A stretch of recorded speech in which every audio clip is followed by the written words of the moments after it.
EDSA! Itaas sa kamot sa mga angkol. Itaas sa kamot sa mga angkol. Bunalikol, bunalikol, bunalkol, bunalkol.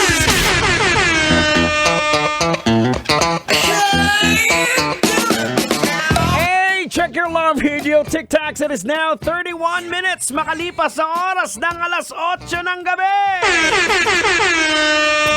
Hinahanap ka na ng asawa mo, saan ka na?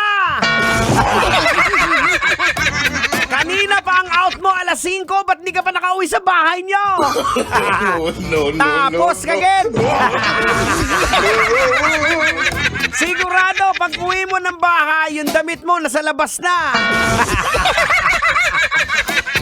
Oy, kasi paalala sa inyo ha, sa mga mister. O please naman mga boards, mga uncle. Ano ba yan? Ano lang naman yung mag-message, link, sobrang traffic. O i-update nyo kung nasaan kayo.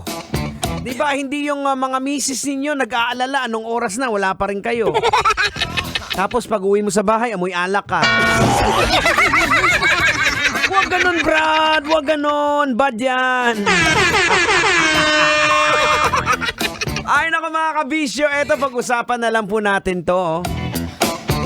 Etong nasagap nating balita na isang 22-year-old bride ang kung saan ini-reveal yung napag-desisyonan nilang mag-asawa ng kanyang partner na ang kanilang kasal ay child-free wedding.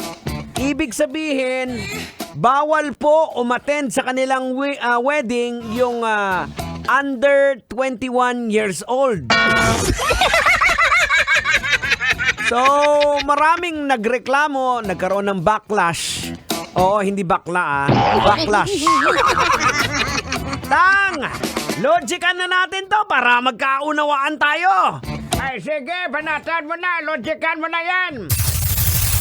Logican na yan! Logican na yan!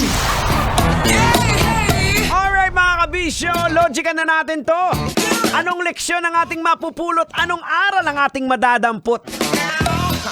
Isa sa mga reason po kung bakit nag-decide yung mag-asawa na yun, yung couple na yun, na mag-set ng ganitong rule is definitely, unang-una sa lahat, gaya na napag-usapan natin kanina, they wanted to be happy. Diba? Kaya nga, according nga kay Aristotle, diba? Aristotle argues that happiness is the ultimate goal of human existence.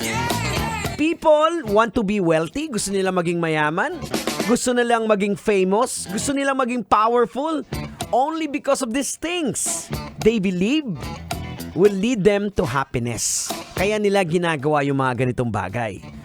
In short, kaya ayaw nila ng 21 under is gusto nila ng walwalan. Diba? Pero ang tanong, tama ba ang ganong desisyon sa inyong kasal? Well, if we try to put logic on it, mga kabisyo, medyo mali medyo sablay Kasi tandaan po natin wedding is the most important event in your life. Hindi lang basta sa babae, hindi lang sa bride, kundi pati na rin sa groom. So kung eto yung pinaka-important parte ng buhay mo, dapat kasama din yung mga important people regardless sa kanilang edad. Diba? So wala dapat restriction. Kasi ang pinaka-importante ka sa lahat mga kabisyo, making beautiful memories with our loved ones. Kasi mga kabisyo, we will cherish these memories. Tumanda man tayo, mawala man ng isa sa mga mahal sa buhay natin, ang maiiwan lang itong mga memories na to Diba? Kung magwawalwalan lang naman kayo, walang maidudulot na maganda yan. Kasi may magmaoy pa. Diba? Wasted kayong lahat, wala kayong maalala dahil sa epekto ng alak. Ay, nako. Pero buhay ninyo yan. Bala ka mo da. Problema nyo na naiyak kami magmaoy da.